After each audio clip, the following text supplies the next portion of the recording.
Good morning and welcome to Truist Park. Before we get started, I'd like to recognize a few special guests that are in attendance today. Walt's family, his wife Terry, his boys Blake, Bo, and Brock, and Brody joining us virtually, Brian Snicker, and Chipper Jones. We will start with some opening remarks, followed by questions from the media, and now I'll turn things over to Alex Anthopoulos, President of Baseball Operations and General Manager. Alex? Thank you, everyone, for coming. Thank you to Walt's family, his wife Terry, and his three boys that are here. Obviously, this has been a long process for us to get this done. First and foremost, I want to thank our chairman, Terry McGurk, for his support throughout this whole entire process, and the entire baseball operations team. I know it took a little longer than everybody expected or wanted, but this was important for us. It was important for us to get it right. It was a rare opportunity for us to really canvass the entire game, teams, the league, talk to as many people, do as much background work as we could. And ultimately, that search came back to Walt. And I couldn't be more excited. His experience, his character, his work ethic is exactly what we want here. And we expect great things going forward, and we expect to get back to the playoffs going forward. So with that, I want to present him with his jersey and his hat. He's going to switch from 4 to 22, what he wore as a player. And I just want to congratulate Walt on the new manager of the Braves. All right. And we'll do a photo. You hat and you hold it. We'll take photos first. You hold one side and the other. Yeah. And then we'll, yeah.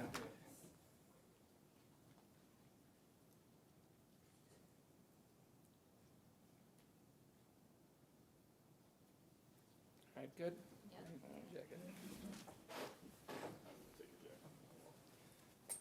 Thanks, Mitch. There you go.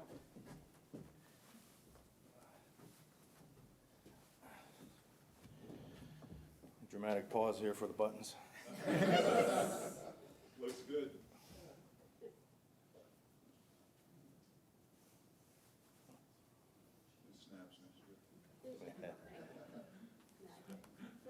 You get one button at the top. I That's got it. one. Terry, he gets one button. Yeah. Congratulations.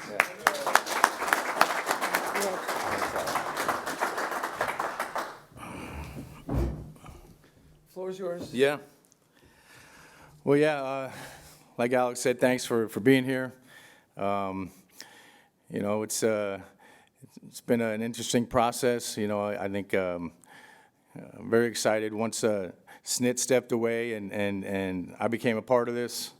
It was something I got really excited about. So, you know, my history here, my last 8 years, I think, you know, I'm hoping it'll be a seamless transition here because of the relationships, not only with the players, but the front office. You know, there's the support staff. There's respect and trust that flows up and down the chain of command.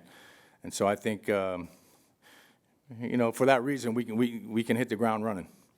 You know, it's, you know, the first time I did this, it was, I came to realize that, I mean, it sounds weird, but it takes the better part of a year to truly understand your team. I'm talking about, you know, getting to know them on a deep level, what makes them tick, you know, what situations they thrive in, even down to their body language and those types of things that we read into. So that's a process that takes the better part of a year, and I think, you know, the fact that I've been here and a lot of those things are already established, like I said, we can hit the ground running. But that being said, I want to throw out some thank yous also. My family, my 4 boys, they're my 4 best friends, and you know, my wife, who for 35 years has navigated this baseball life to perfection. So, you know, I'm grateful for the people in my life. Thank you to Terry McGurk, and same name as my wife, Terry. Make that clear there, but and thank you to Alex, and everybody else that was involved in this coming to fruition. Look, I understand the impact of this Braves brand. Played here for 3 years, you know, obviously coached for 8 years. I understand the wide-reaching fan base, you know, the history of this brand and how important it is to a lot of people, and how many people have worked really hard to make this brand really one of the envies of the sports world. When you consider, like I said, our far-reaching fan base goes coast to coast. This venue we play in, the history here, the success, the Hall of Famers, and ultimately the people. You know, the standards are really high, the expectations are high, and that's a good thing. It means you're doing something right. But you know, and I want to say thank you to SNIT. I mean, without SNIT, I wouldn't be here. You know, SNIT and Bobby Cox brought me back into a Braves uniform 8 years ago, and I love these last 8 years working for SNIT. I would have happily done it for another 10 years. If SNIT went another 10 years, I'd have happily done it. So, learned a lot. I've evolved, you know, from my first job in Colorado. Yeah, I've learned a lot. The game has changed. You know, I'm sure I've changed, and hopefully wiser. But you know, and I think we need to appreciate and respect what's gone on here the last 8 years on SNIT's watch. And we need to maintain some perspective, because I believe that, you know, outside of any team called the Dodgers, every team in baseball is signing up for our last 8 years. Matter of fact, they're tearing a hole in the paper, signing up for it. So I think we need to keep that in mind and honor that, and maintain some perspective, and understand what this man in front of me has done for this organization. And it's going to be his 50th year. So with that, I guess we'll take some questions. Okay, thank you. There are microphones on either side of the room. Mark Bowman. Walt, can you just tell us, what was your thought process over the last couple of weeks as time progressed? Were you starting to get worried they may go externally? Yeah, look, you never know, right? I mean, you try to read the tea leaves, and you know, usually that doesn't work out too well. But yeah, early on, I was very excited to be a part of it, and to be considered a candidate. You know, obviously, as time went on, you start to, you know, things start to creep in your mind, and yeah, there were times where I thought maybe this ship had sailed. But we know, we all know Alex, how thorough he is and how stealthy he is. Likes to work under the cover of darkness. And so, you know, this process, you know, was like that at times. But yeah, I couldn't be more excited. You know, yesterday when I got that call from Alex, I mean, yeah, tough to explain. There's a lot of responsibility here, like I said, with this brand, this franchise, but I embrace it. Barrett. Walt, you mentioned that you've changed, the game has changed since your time in Colorado. How has your view of advanced analytics changed during that span? Because the game has changed and moved in that direction. Look, I've evolved with the game. I think if you don't, you're a fool. So, you know, my philosophy is, why would anybody, especially in a position of leadership, turn their back on information? And Alex has done a great job, and his team has done a great job of blending, you know, the wisdom that comes from being in uniform for a number of years, and the information that's available to us today, and the technology that's available. So I'm very curious when it comes to the information. I want it, and then, you know, there's a point where you got to put context to it, and I always say that, you know, there's an art and a science to everything. You know, the information gathering is the science part of it, and the art is putting context to it in the dugout and making it practical and pragmatic over the course of a 9-inning game. So, yeah, I think you have to evolve. The game has changed, like I said, and yeah, you'd be a fool not to evolve with the game.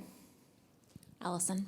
2 questions. Walt, what's one thing that you learned from Brian Snicker during your time working with him? And then for Alex, what stood out about Walt Weiss and during this process?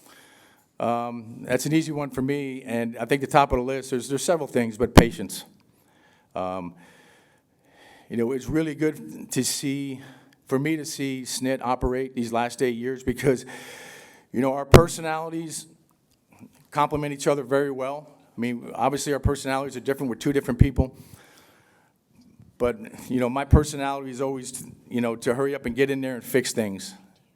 And watching SNIT have a feel for the timing of when to interject was very valuable for me. And to watch him absorb losses like he did. I mean, I'd come in his office, because I always go in the office, because I never wanted the manager, I never wanted SNIT to have to feel a loss by himself. And I've been there, and nobody feels a loss more than a manager. So as a bench coach, I didn't want to forget that. So always checked in with SNIT after the game, and, usually it was him giving me the therapy.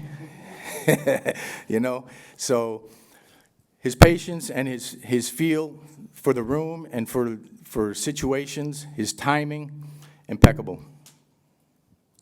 Yeah, from my standpoint, obviously I've worked with Walt for 8 years, but I've worked with him in the role of being the bench coach and never had a conversation with him.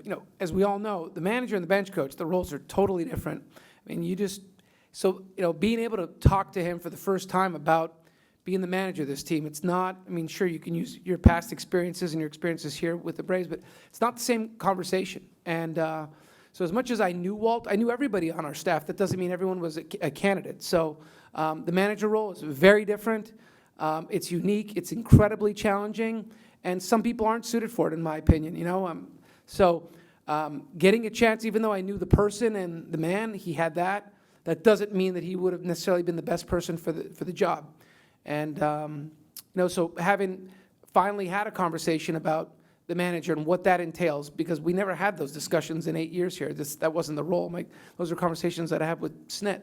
And then obviously going through the process and doing our work and so on. But, at the end of the day, this was about the best person. Internal, external, didn't matter. This is the third time I've done this. 2 other times I've gone external. And I never had a thought process of, it needs to be internal. It's the best person, period. You hear different things about, well, the roster and this and that. The rosters change. You can change the manager at the same time. You need the right person, the right individual, no matter where they come from. And he stood out as the right man for the job. Dave? Walt, I know you said you've changed since the first time you did this in Colorado. How do you think this environment here with the Braves, you've been in it now for a long time, will help you succeed as a manager here by comparison to there, just the resources you have, how you've grown as a manager, the players you have, everything? Look, the circumstances they couldn't be more different. When I took the job in Colorado, I was out of the game for 4 years. I worked as a special assistant to the GM and the manager for 8 years, but I was gone for 4 years. I was coaching high school football. So I got pulled back into it. I got asked to do an interview, and I said, what the heck? I've never done this. I'll go through this process. It'll be a good experience for me. I ended up getting a job. So, and look, I took over. At that time, it was the season after the worst season in franchise history. Now, there's been some rougher times there recently, but at the time, it was the worst season in franchise history. So, and there was some things there, culturally that, took a lot of time and energy. Look, I love my time there. It gave me this opportunity. If I didn't do that job, I wouldn't be sitting here today. And I had great relationships there. And it really challenged me, and I'm very proud. Look, we didn't have a great record over that 4-year period. Very proud of what me and my staff did and the front office did as far as changing that culture and setting them up, to be better. So I'm proud of that. Here it's obviously very different. Think about yourselves. Where are you? Now compared to 12 or 13 years ago. Hopefully you're a little bit wiser. If not, you probably need to check yourself. So, yeah, I've experienced a lot. And at a high level, I know, like I said, I know what this brand means and how important it is and how high the standards are here. And that's what's exciting. I also know that I have people that I work for, they're going to have my back. You know, I understand it's a performance-based business, and I get it. I've been in the major leagues for 35 years now in a variety of roles. So I get it. You know, it's a bottom-line business. But the winning has to be a byproduct of the relationships you establish, the trust that you have with your players. You know, when it comes to players, and as it relates to coaches and managers, typically they ask themselves 3 questions. You know, does he care about me? Can I trust him? And can he make me better? And, you know, I feel like I've checked those 3 boxes already here over my last 8 years. So circumstances are completely different, and so are the expectations. But like I said, when the expectations are high, it means you're doing something well, so it's a good thing. Michael? Oh, sorry, Gabe, do you have another question? No, me? No, Gabe, go ahead. Do you have Okay, another cool. question? Walt, Terry, and your sons, you talked about their support. Could you just elaborate a little bit on just what their love and support meant to you since you made the decision to come back, especially? Yeah. Well, look, they've been in my corner every step of the way. You know, when I got back in the game, you know, that was a tough one in some ways because I like I said, I was away for 4 years, and I was a dad and a husband, full time. So, you know, the family gets uprooted when you get back into this game. This game is not conducive to family life. It's all consuming. So, like I said, they've been with me every step of the way. I told you my 4 boys are my 4 best friends, along with my wife. And I mean, my wife, she has superpowers in a lot of ways. When it comes to raising a family, she's special. Michael? This question's for Alex. What do you believe are the most important qualities for a manager, and why do you think that Walt meets that criteria? You know, there's so many that you need, but Walt hit on a lot of them. But you know, being able to, you're dealing with so many things when you think about it. The manager, and especially the job's evolved. Even Stitt and I have talked about this. The job has evolved over time. The game has evolved. The staffs have evolved. And you think of the responsibilities you have day in and day out. You're dealing with 26 players, 26 alpha dogs. You're dealing with an expanded front office from what it was 20 years ago. You're dealing with an expanded media contingent, both from a social standpoint and a day-to-day beat writers and so on. Then you've got the in-game component, and then you've got a staff that you've got to deal with as well. So then you have to do the job well beyond that. But you're juggling all those things, and you're spread really, really thin. And from an emotional standpoint, it amazes me that just, you see these managers in the game and Snit and so on, just to not react, to stay calm, to stay patient, to stay even keeled, to be consistent, to be the same person day in and day out. That's hard to do. A lot of people can't do it. And also can maintain the respect of the clubhouse and the players and everybody around you, and also do a good job. So the list goes on and on. It's endless. These jobs are partnerships with players, office, media staff. You're partnering across the board. We all want the same thing. We all want to win. And, we might not always agree on how to get there, but, our values are all very aligned. Grant? Walt, I know you spoke glowingly about your time working on Brian Snitker's staff. You also, during your playing days, were able to play for some Hall of Fame managers, Bobby Cox, as well as Tony La Russa. I'm curious about those experiences from your playing days and now getting this opportunity to manage, how you incorporate that in the style in which you like to bring to your team. Yeah. Oh, look, I mean, we're all a product of our experiences and the people we've been around. I was very fortunate to be around some great managers And I take a little bit from all of them. I'm going to take things I've learned from SNIT the last 8 years, as well as what I've learned from Tony La Russa, Bobby Cox, Renee Latchman, Don Baylor, Clint Hurdle. Those are all the managers I either played for or worked with. And look, I mean, that wisdom is shared, right? And that's how we get better, by being around wise people. So I'll take things from all those men, but in the end, it's going to look very different, because it's going to be my personality, my leadership style, my personal touch. So the delivery will be very different from any of the guys I've been around. But yeah, I've been fortunate. I always say, look, I never want to act like I have all the answers, because we all know better. But you know, most of the things I've learned over the course of my life and my career, I've learned through failure, by screwing up. You know, but and the fact that I've been around some pretty smart, wise people in this game. Been fortunate to have been around some high-level people, and every once in a while I paid attention. So a lot of the stuff I've stolen from other people and made it my own, and that's what's going to make it unique in the end. Bo. Alex, how many individuals did you interview for this job? And when did you know it was Walt, and what did set him apart from all the other candidates?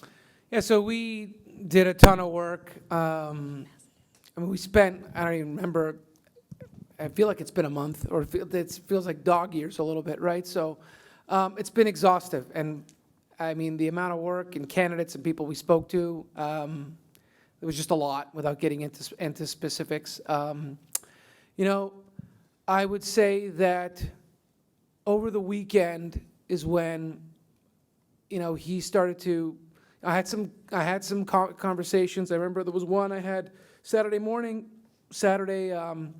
you know, I thought about Walt Saturday a little bit, and then I had some conversations Saturday that really impacted me, and then you know, you're still chewing on it and going through stuff, and really ultimately had a few more that I needed to have on Monday, just to make sure that I checked all those boxes. And look, I knew Walt, but I only knew him to a certain level, right? I'm not down there working with him day in and day out, and it wasn't in the role of manager. So people can interview and say all the right things and do all the right things, but like I mentioned when I did my first Zoom with you guys, the background work is pretty important. As much as I felt like I knew the person, still needed to do a lot of work and maybe have a couple conversations on Monday just to make sure some people that were around him a little bit more than anybody else, that I had significant faith and trust in what they had to say.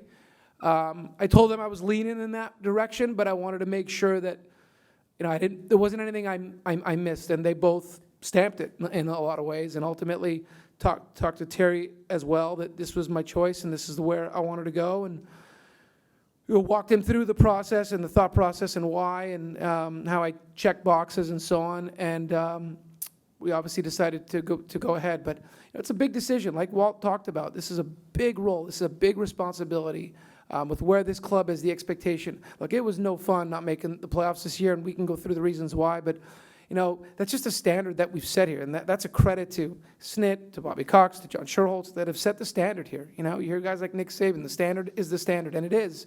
And, you know, we expect to be in the playoffs year in and year out. So, you know, this is a real responsibility, and we owed it to make sure that we left no stone unturned and were as thorough as we could be, even if it was someone that was already internal.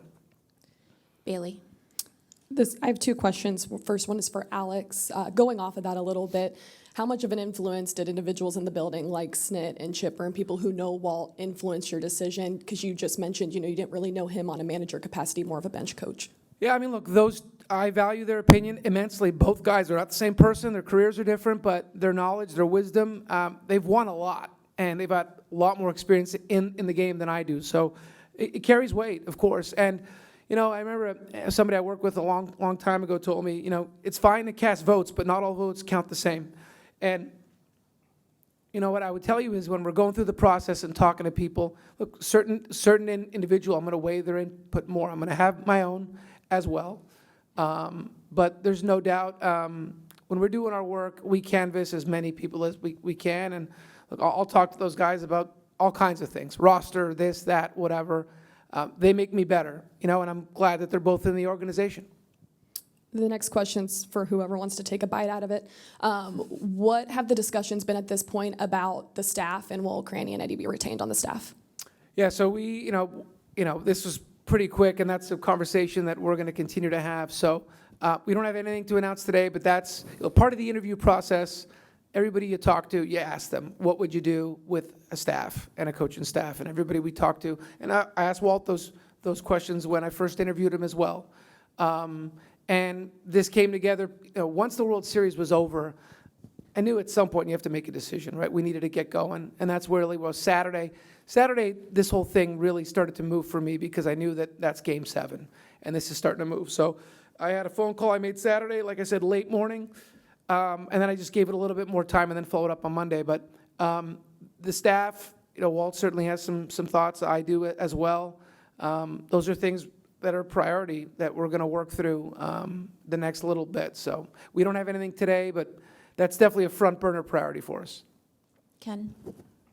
Walt, you mentioned embracing analytics and wanting that information. Can you give me an example, hypothetically, of maybe, and which is obviously a very broad field, what is something that you value in it that you can see applying in a game?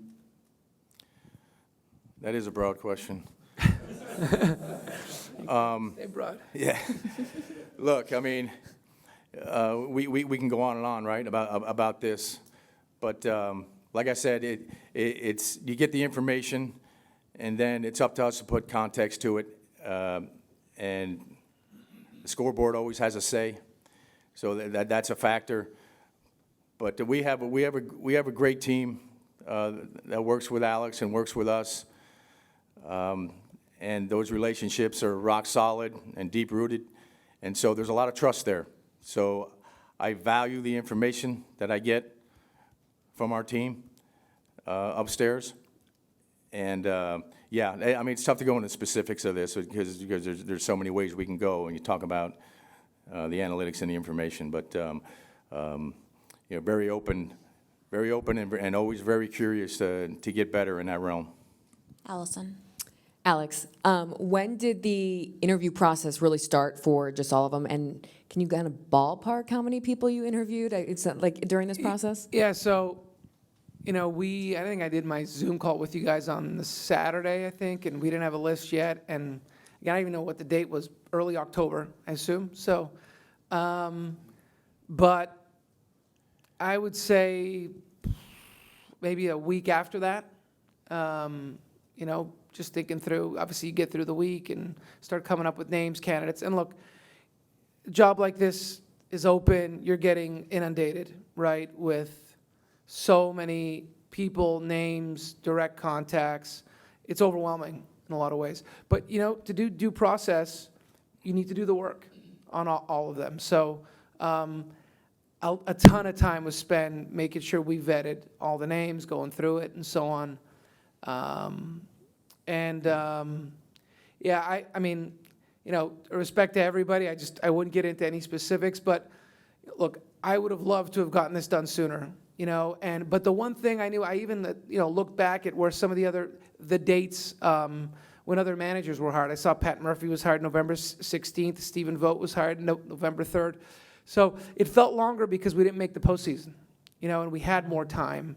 And I knew that I'd been through this twice before. I didn't need to rush. As much as people wanted it to be a rush and wanted to move, I was fine. Now, I did know that once you get to the end of the World Series, free agency hits, we have option decisions to make within 5 days, there's a lot going on. And at some point, you've run the process, right? You've talked to as many people as you can. You've gone through it. You got to make a decision. So I know there's thoughts about, we're waiting for candidates on certain teams and so on.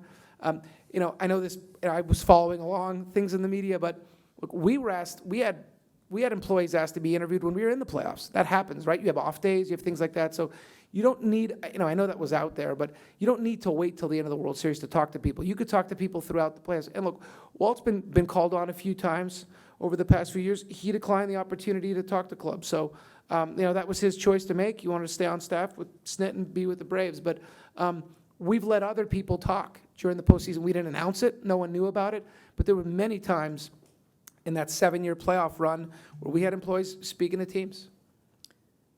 Okay, anyone else? All right, thank you all very much.